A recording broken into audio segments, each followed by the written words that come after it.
nice deck, huh? But would you believe that just a few days ago, it looked like this?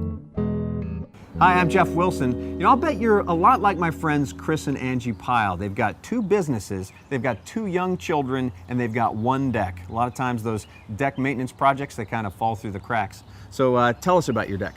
Well, we bought the house 4 years ago, and at that point the deck was in pretty poor shape, and it's even worse now. It's probably 20, 25 years old. It needs a lot of work. What are the sorts of things that you want to do then? I'd like to take down the lattice and put up railings for safety for the kids, and it really needs to be sealed. Clean it and then we'll waterproof it. Excellent. Okay, sounds good. Let's get started. The good news is that with just 4 steps and less than $500, we have a deck that looks almost completely different. Step 1, remove the old lattice and replace it with new railings. Step 2, replace some damaged boards. Step 3, clean the deck.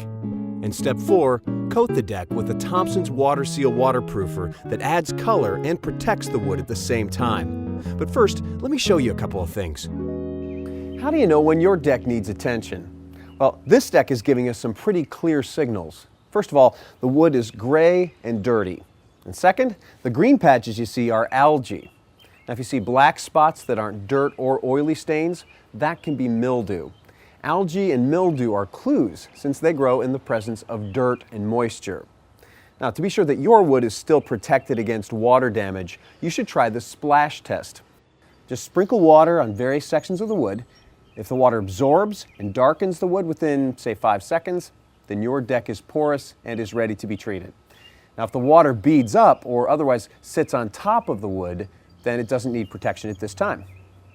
Now let me show you what water damage actually looks like. You see these cracks down here. Now that's caused by water. Now when wood absorbs water, it swells. When the water evaporates, the wood returns to normal. Over time, that cycle causes cracks and damage like this, and a lot of the wood needs to be replaced.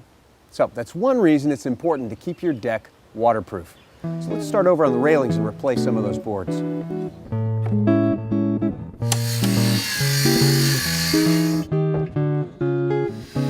Okay, that didn't take long, but I see something else that needs to go. This lattice, which isn't safe with small children. Also, the piles would like a more open look. Now, let's work on cleaning up our existing wood. I'm going to use Thompson's WaterSeal Heavy Duty Deck Cleaner, which is a pretty versatile cleaner. Besides dirt and mildew, it removes residual clear and tinted waterproofers, both oil-based and water-based, plus weathered semi-transparent stains. You see, it's ready to use, and it can be applied in this pump-up garden sprayer. Along with your cleaner, you'll want to get some protective gear, plastic sheeting for your plants, and heavy-duty plastic gloves and eye protection for anyone working on the deck. You can get these items at any hardware or paint store. Now, Thompson's WaterSeal does offer 4 other deck cleaners to address specific needs. For instance, if you have a solid stain on your deck, you'll need to use Deck Stripper. So check the Thompson's WaterSeal website to choose the cleaner that's best for you. Spray the Thompson's WaterSeal Heavy Duty Deck Cleaner on your deck and let it sit for 10 to 15 minutes. Then go over it with a synthetic stiff bristled brush.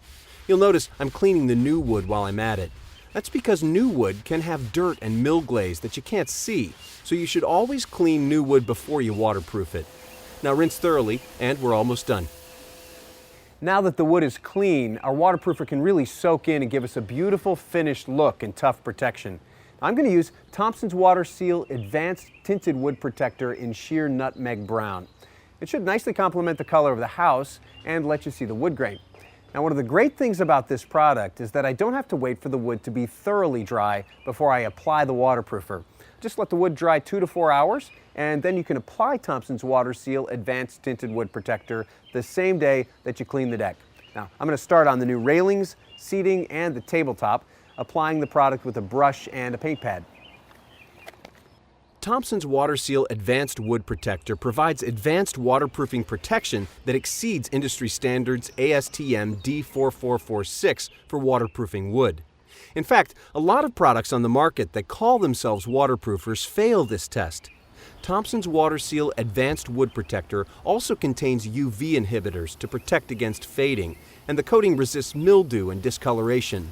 this product is easy for you to work with because of features like soap and water cleanup and low odor. Once you've coated the deck, let it dry for about 12 hours, and you can start putting back your furniture. What do you think of the new deck? It's amazing. Yeah, Yeah. big improvement. Super duper good. Is it? Yeah. Well, I wish I could come by and help you with your deck, but I've got a lot to do at my house. But you know, the Thompson's WaterSeal website is always available to help you plan your project. The sooner you start, the sooner you could be enjoying your own amazing deck makeover.